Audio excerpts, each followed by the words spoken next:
They say time flies when you're having fun. Believe it or not, quarter of the year is almost over. So we have invited our favorite city councillor, Mr. Jim Krajianis, to let us know what our city council is doing for us. Please join me in welcoming him to the show. Thank you so much for being here again, Jim. Thank you, Molly, for having me. And it's a pleasure to visit. It's a pleasure to talk to your audience and to reach out to them and to everybody. This weekend, have a great weekend. And you know what? I'm going to be a little bit in advance to all the mothers, and especially to my wife and to my mother. I just want to wish them next weekend happy Mother's Day. So to everybody watching, don't forget to buy flowers for your mothers, to your wives. Be nice to them next weekend, because if you're not, they're going to remember you for a whole year. All right. So yes, by all means, do that. So coming back to our conversation, tell us, what is our city council doing for us, the people of Toronto? Well, look, since last time that we were here, things have happened drastically. We had the mayor going out there and saying that we should privatize the garbage, in District 4, which is Scarborough. Of course, the numbers were not there. We proved that the union is lower by $16 per household in picking up the garbage. The mayor backed away, and all the great statements that he made, and all of a sudden we still have the union in District 4 in Scarborough, where we are still collecting the garbage, and it's $16 less. The other thing, the greatest debate that we had, was the tunnel, the thing coming from Eglinton and Kennedy to Scarborough Town Centre. No stops along the way, which is very unfortunate. I hope that we had a couple of stops, but I guess the subway is there to look after the upcoming development that will take place in Scarborough Town Centre. In Scarborough Town Centre right now, in the surrounding area, we have 10,000 people living, and that's supposed to go up to 40,000 people. So we've got a lot of development that is happening on there. Personally, I would have seen the subway coming along Shepherd with a couple of stops, and that would have been the same cost, but would have looked at more people. But the greatest thing that happened is that we as a council missed an opportunity to make some money, and this is the program we talked about it before. This is the foreign, tax on foreign buyers, and I was the one that was pushing it. It went through council. Yes, and you were here on the show. We talked about it. It went 20 to 19. We compromised at 5%, and the city said we're going to look at it, and we gave it to the bureaucrats to look at it. And then there was a great push. People throughout the city started using Twitter, started using emails, started sending emails to the premier, and the premier came out and she's going to tax foreign buyers. That's people that are not Canadian citizens, people that are not landed immigrants, people that are not going to be landed immigrants, but people that just come to invest money in Canada with 15%.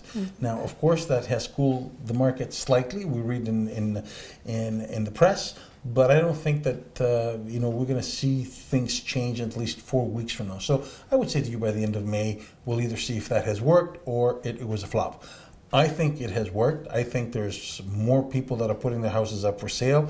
We see more open houses. I mean, in my area, in Ward 39, that I used to see one sign every other week or something. Now, last weekend, I've seen something like about 10 signs, open houses for people to go. So there's more people that are thinking of selling their houses, and more people that are willing to buy, and are Canadians, and we got to look after the future of our children. Absolutely, that's really, really important, because Canada is first for Canadians, and our young people should be able to buy homes. The prices should not be prohibitive. So that's a good measure, and I think we will have some more positive results. Well, it's going to make me some enemies for the real estate agents, and probably. Well, I'm one. So not everybody is averse to it. I will tell you one thing. I was talking to one real estate agent, and he said to me that he made more money during the depression. I mean, when the market went down because there were more people buying it, and he was selling more, and he was making more money versus trying to compete and bid. So this hoarding of people and bidding against each other, let's have a race who's going to take the house. That's just driving the price up. And when you're in a bidding war, you don't care how much it's going to cost you. you got that drive to win, and that's where it drives the market up. That's right.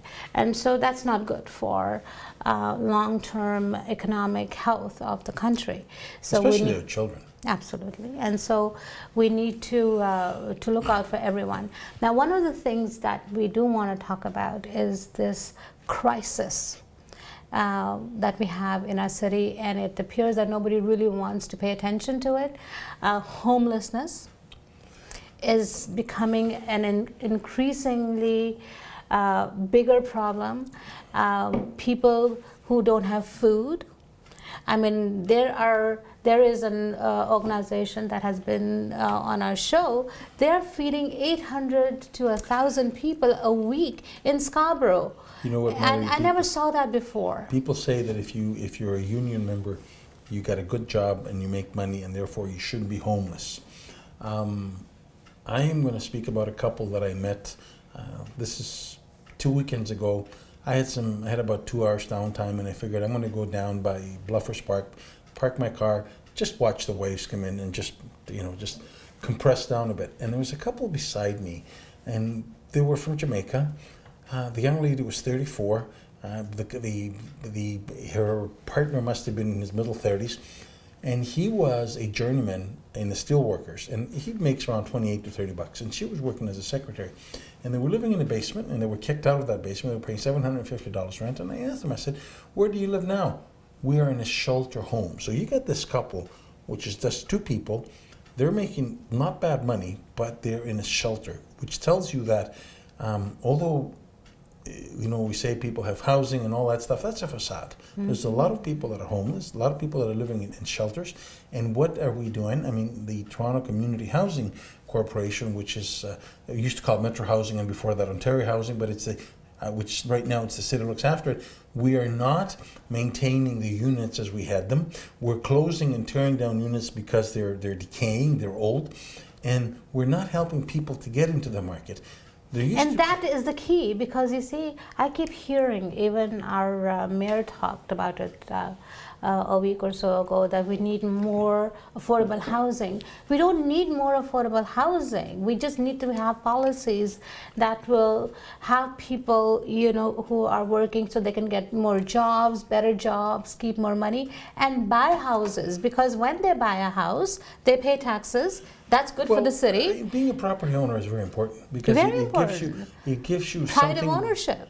Pride of ownership. It gives you an opportunity to work towards making up your mortgage, towards making sure that your house has been kept up. Yeah. I mean, when somebody buys a house at $1 million, and that person puts down $200,000. And $800,000, you're looking at a mortgage of about, I could be wrong, about $4,000 that you make a month in order to pay for that house.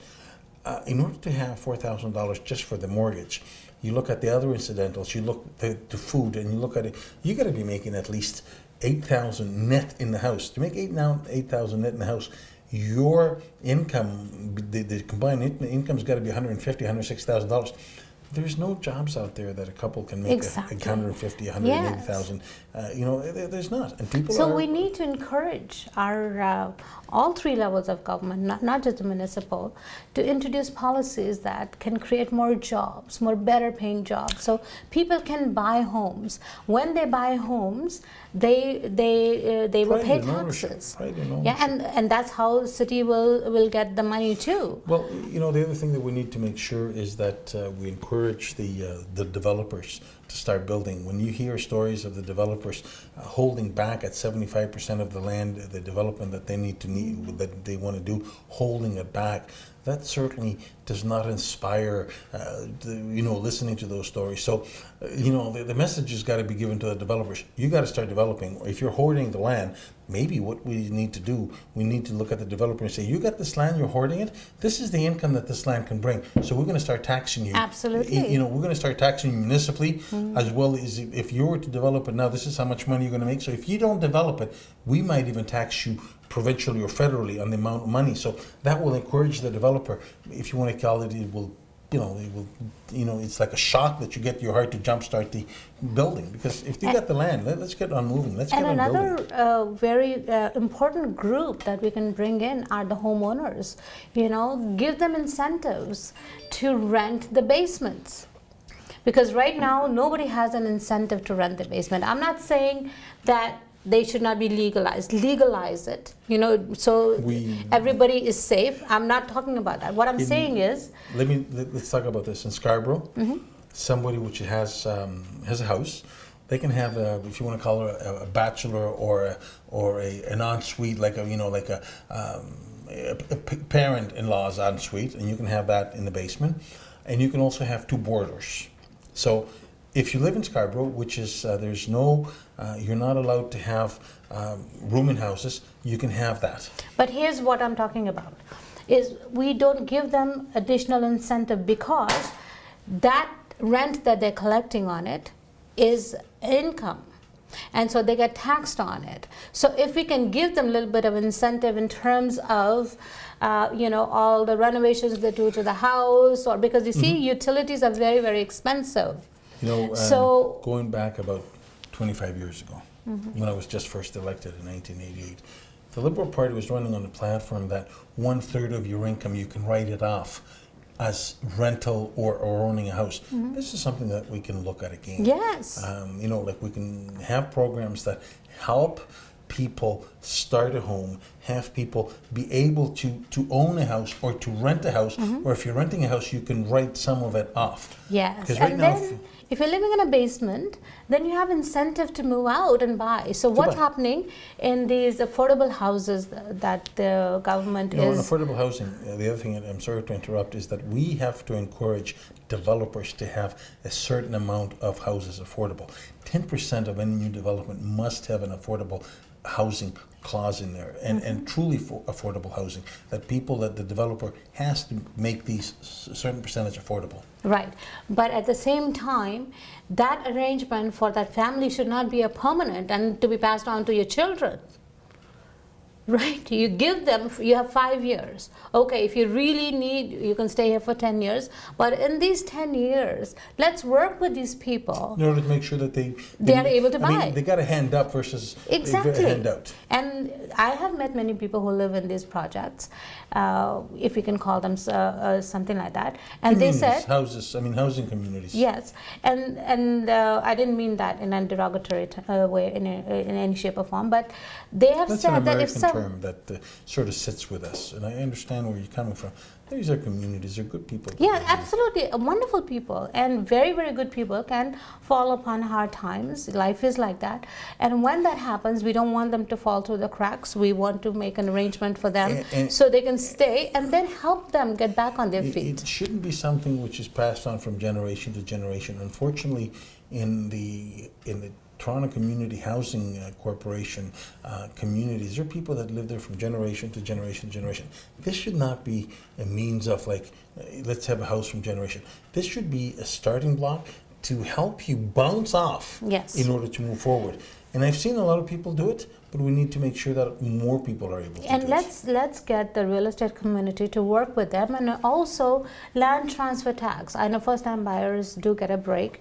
Let's give these people who are in these affordable housing communities. Land transfer tax brings us a lot of money to the city. Right. So let's do that. So the city is able to survive because a little bit of land transfer tax that come in. But think about it this way: if a lot more people bought homes and they start to pay their property taxes every month, that is going to bring you a lot more money. We need a bigger inventory of houses. In the city of Toronto, unfortunately, we are at the limit. There's a few more places that we can build, but right now the other alternative that we got is to go up. And you see this up development towards up coming in certain places in Scarborough. When you go vertical, you can have more people that live in the condos and the apartments, and it's a pride of ownership because they own part of the property. And that it also brings more dollars to the city as far as taxes and municipal taxes is concerned. So we need to encourage people to start thinking that, you know what, if there's a piece of land and somebody wants to develop it, you shouldn't be negative about it, because your children are going to be the ones that will be in there to develop it. Absolutely. And work with the developers. Unfortunately, there's some people that are thinking, not my backyard, and then they scream and they shout, and it's the same character of people that time and time again, well, you're blocking my sun. Okay, I'm blocking your sun, and where are you? I'm 3 blocks away. I can't see the sunrise. Well, you don't get up early in the morning to see the sunrise. So, I mean, people got to understand that. You know, Yes. we unfortunately, we've come to, like, you know, Because we all have to begin to think of ourselves as a community, because if we just say, I own a home and I don't care, then sooner or later, the way the city is going, it is going to affect all of us. Well, because we need to have our city prosper, which means everyone living in the city prosper. everyone living in the city prosper, and we have to look at means and ways. I mean, we can expand horizontally, and then this is the places that you're going to, you know, Bowmanville and Peterborough and Oshawa. But again, I mean, if we're going to expand in those areas and people work downtown, we need to have transportation in order to accommodate them. Yes, the province is doing its stuff through Metrolinx, and we've got the GO trains and all that stuff, and there's work that has been done. But again, this is going to be a project that will go over the next 15 to 20 years, and we've got to have a vision. But, you know, like, I mean, if it's taken us so long to expand the subway in Scarborough, you know, we stopped building in the 1970s. It took us 40 years to extend 6 kilometers. 40 years of absolutely no vision, 40 years of absolutely burying No our heads in the political sun, will. and we're like ostriches. Come on, there's got to be political will. That's right. And it's not downtown versus Scarborough. It's not Scarborough versus North York. It's not Scarborough against Etobicoke. This is one city. Yeah, We've that's gotta- why we amalgamated. Yes. So we could pool in our resources, and I'm Well, glad that you're amalgamation looking is a at. different story. Yeah, so I'm glad you're looking out for us in Scarborough, because, you know, we all continue to feel that, you know, we didn't get our fair share, but I'm hopeful, you know, that you're representing us Thank you. I mean, it's time that Scarborough stops being treated as a second-class citizen. Yes, you know, Unfortunately, this was that's such a great little city, and we were doing well. Our taxes were low, and everything was good, and now everything. we're chugging along. Amalgamation, unfortunately, you know, it has, after 20 years, is it a success? Well, people say that it was better before, and but I'll tell you that the next 20 years will certainly be the story. In the next 20 years, hopefully, that there's going to be a vision, and a vision that people will work towards together and united in order to move forward. But when you got the downtown pitted against Scarborough, and you got Scarborough pitted against Etobicoke, I think that mentality has to change. Mayor Tory came in, let's all work together, let's change the mentality. But I got to tell you, there's times that he even divides and conquers in order to make his agenda move forward. And it's time that we stop this dividing and conquering. We need to stop. We need to stop. Yes, and think about the city. I don't want to be think critical about of the mayor people. at this time. Maybe later. Okay, all right. So thank you so much, Jim. Thank you for So having me. we are going to call you back another 4 months from now, so we are going to get an update on this report, and also when you come back, we want to get an update on what our city is doing to curb the rising crime, because crime is up. There's been difficulties, Yes, and you know, we have to but address them. you bring us a report on I that. will. However, if people in the meantime want to engage me, I'll give you my phone number, if I may. Yes, and 416-392-1374. Please contact me through there, or email jim@karagiannis.net, or on Twitter at Jim Karagiannis, and on Facebook/Karagiannis, Jim Karagiannis. Do engage and do let me know your thoughts and your ideas, because I'm there to listen, and I'm there to, you know, you might have a wacky idea, but that wacky idea can end up mean so much that's for the right. city. We're going to start to do some town halls in the weeks and months ahead, and so people have a say. So this is for you to have a say, and you to get engaged in your city, because it is our city, and we need to take responsibility of what happens here. So every quarter, we're going to bring in our city councillor, we're going to bring our people who represent us at the Queen's Park and also in Ottawa, so that we know what is going on, and you can ask them questions and give them your opinions. Thank you so much for being Thank here, you for having Jim. me. It's always a pleasure having Thank you, you here. Thank you, Mom. Keep fighting for us. Thank you very much. Appreciate it.